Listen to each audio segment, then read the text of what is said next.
Okay, Senator Hughes, would you like to lay out your House bill by Drew Springer, House Bill 2504? Thank you, Madam Chair.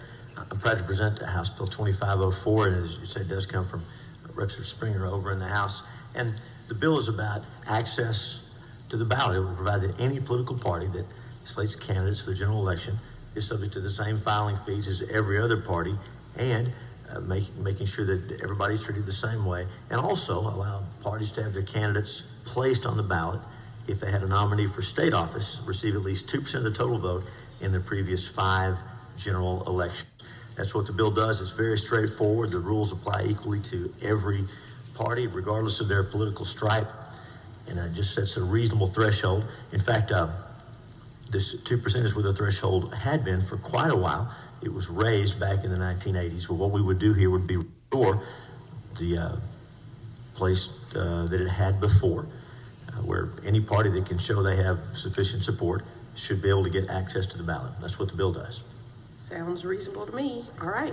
Any questions? I guess not. No one's here. We'll open up testimony on House Bill 2504. We have Keith Ingram as a resource witness in case we have a question. Then we have Pat Dixon. You can come on up, Pat. Arthur D. Bianca and Kelly Ruiz. Are you Pat Dixon? You're Good morning. Good morning. I'm a little too loud there. I'm Pat Dixon, representing myself, speaking against House Bill 2504.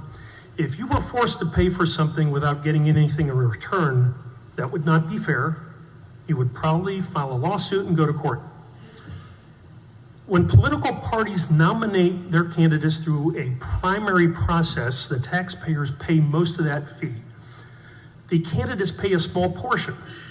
So the cost of the nomination process is in a small part paid by those candidates. When political parties under Section 181 pay for a convention, they pay 100% of that cost. I was chair of the Libertarian Party for 10 years.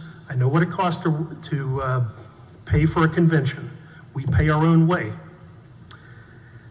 The effect of this bill would be to force libertarians to pay an additional cost above the nomination cost to be on the ballot. These costs would be paid by libertarians, not Republicans, not Democrats, not independents. The bill was amended, as stated, to reduce a retention status from 5 to 2%. I would be in favor of that if it were not attached to this discriminatory bill. The only effect of that would be to help the Green Party. We know in the past the Green Party has had outside support to get on the ballot, and it's unlikely they would pay anything. So the result is this is a tax on libertarians. In the past, the Libertarian Party has worked with the legislature. We've been able to have bills that we work on together, and if there was a bill that addressed some of the real concerns here, if the idea is that more than 2 candidates spoil an election, I disagree with that. Texans disagree with that. But if you want to work on something like approval voting, I'd be happy to work with you. But this bill is a tax on libertarians. It's unfair. Vote no. I'd be happy to answer any questions. Mr. Dixon, any questions? All right.